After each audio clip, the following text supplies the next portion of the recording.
기도도 안 하는 사람들이 있어요. 아예 밥 먹을 때도 기도 안 해요. 참 안타깝죠. 밥 먹을 때도 기도 안 해요. 내가 교회를 다니고 하나님의 백성임에도 불구하고 밥을 먹는데 기도하지 않고 밥을 먹는 사람도 많이 있습니다. 다니엘은요, 밥 먹을 때 기도한 게 아니고 하루에 3번 깊은 기도를 하나님 앞에 올렸던 거예요. 그걸 우리는 잘 알아야 돼요. 여러분, 오늘 우리도 다니엘도 하루에 3번씩 기도했다면 우리는 다니엘보다 더 연약한 자들 아닙니까? 우리는 다니엘보다 더 부족한 사람들 아닙니까? 여러분, 우리도 기도의 시간을 정해놓고 우리도 하나님 앞에 기도의 결단이 있게 되기를 주님의 이름으로 축복합니다. 그러니까 이 말씀이 우리에게 주는 교훈이 뭡니까? 기도해야지 이게 아니라는 것입니다. 기도해야지라고 생각하면 기도할 수 없고 시간을 정해야 된다는 거예요. 여러분, 우리 교회가 공식적으로 저녁 8시 기도회, 여러분 꼭 기억할 수 있게 되기를 바랍니다. 제가 7시 한 35분 40분 되면 유튜브를 틉니다. 우리 권사님들은 최소 7시 50분에는 들어오셔서 저는 이것을 준비하기 위해서 6시부터 준비합니다. 6시부터 설교를 준비하고 또 성경을 읽고 묵상합니다. 직접 나오지는 못한다 할지라도 우리 권사님들이 해야 될 일이 다른 게 아닙니다. 기도예요. 기도. 우리 권사님들이 왜 세워졌습니까? 목회자를 위해서, 교회를 위해서, 병든 사람들을 위해서, 어려움을 당하는 이웃들을 위해서 기도하라고 권사의 직분을 주신 거예요. 우리 권사님들이 기도하지 않으면 누가 기도합니까? 우리 권사님들이 기도할 때 우리 성도님들이 같이 기도하는 거예요. 여러분, 오늘 우리는 시간을 정해놨습니다. 우리 교회 시간을 정해놨어요. 그것이 8시예요. 여러분들이 시간이 되시는 분들은 꼭 함께 기도해야 돼요. 교회를 오면 더 좋죠. 우리가 현장에서 예배를 드린다는 것은요, 여러분들이 오늘 교회에 오지 않고 집에서 유튜브로 한번 예배를 드려보세요. 이런 감격과 은혜를 사실 받기 힘듭니다. 기도도 마찬가지예요. 교회에 와서 기도할 수 있다면 우리는 교회에 와서 함께 기도해야 됩니다. 하지만 그것이 안 된다면 유튜브로라도 온라인으로라도 우리는 함께 동참해서 기도해야 돼요.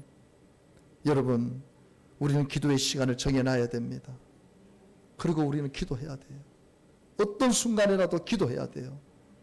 여러분, 오늘 저는 사무엘상 12장 23절의 말씀으로 말씀을 마치고자 합니다. 우리 같이 한번 읽습니다. 나는 너희를 위하여 기도하기를 쉬는 죄를 여호와 앞에 결단코 범치 아니하고 선하고 의로운 도로 너희를 가르칠 것인즉. 아멘. 저를 비롯해서 오늘 우리 교회 모든 성도님들이 기도하기를 쉬는 죄를 여호와 앞에 결단코 범치 아니하는 그런 결단이 있는 오늘 이 시간이 되기를 주님의 이름으로 축복합니다. 우리 찬양을 하나님께 올려드립시다. 기도를 멈추지 않겠습니다. 사단이 지금 나를 향하여 공격해 오지만 나는 오늘 주님을 향해 나아가겠습니다.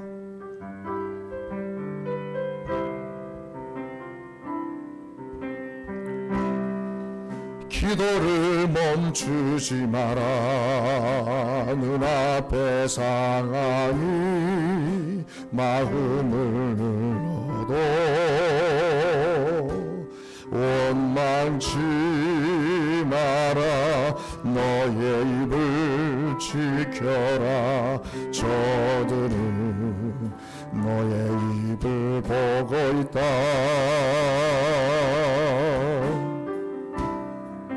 마음을 뺏기지 마라. 내가 널 도우지 않는단 소리에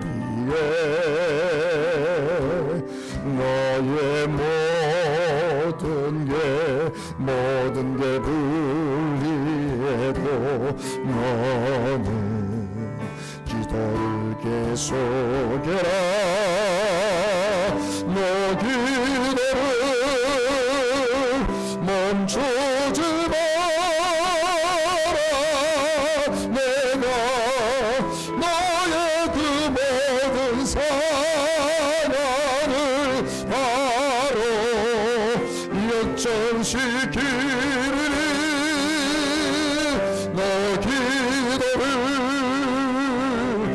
멈추지 마라. 내가 잠시도 쉬지 않고 모든 걸 지켜보고 있으리. 바로 역전되리라. 이제 역전되리라. 이제 역전되리라. 기도하겠습니다. 주님, 우리가 기도를 멈출 때 사단은 역사합니다. 우리를 노립니다. 여러분, 오늘 말씀을 통해서 나는 지금 얼마나 깊은 기도를 하나님 앞에 드리고 있는가. 주님이 원하시는 것은 다른 게 아닙니다. 나는 너와 친밀한 관계를 맺고 싶다는 것입니다. 너의 마음을 얻고 싶다는 것입니다. 너의 사랑을 느끼고 싶다는 것입니다. 하나님은 우리에게 원하시는 것은 다른 게 아닙니다. 그저 우리가 하나님 앞에 땀을 흘리고 수고하는 것도 중요하지만 하나님은 그것보다도 너가 나의 자녀이고 나는 너와 대화를 나누고 싶고 너의 마음을 알고 싶고 너의 표현을 듣고 싶다는 거예요. 근데 우리는 그저 문제만 생기면 벌벌 떨고 기도하다가 문제 풀리면 기도하지 않고 내 멋대로 사는 그런 모습들이 지금 얼마나 많습니까? 하나님을 세상 사람들이 섬기는 그 우상처럼 여기는 우리들의 이 악한 모습들을 하나님 보고 계십니다. 주님, 정말 나를 창조하시고 나를 구원해 주신 주님, 그 주님 앞에 저는 기도가 아닌 대화로 친밀함으로 이제 하나님 앞에 나아가겠습니다. 쉬지 말고 기도하라는 이 명령에 순종하겠습니다. 이제는 시간을 정해놓고 기도하고 무시로 성령 안에서 성령님의 인도를 받으며 기도하겠습니다. 오늘 여러분 안에 이런 뜨거운 마음이 일어나게 되기를 바랍니다. 말씀을 들으며 하나님 앞에 이제 기도의 사람으로 내가 변화되기를 원하오니 주여 나에게 기도의 영으로 임하시고 성령 충만함으로 임하여 주시다고 이 시간 주님의 이름을 부르고 다시 한번 말씀 붙잡고 간절히 기도합시다.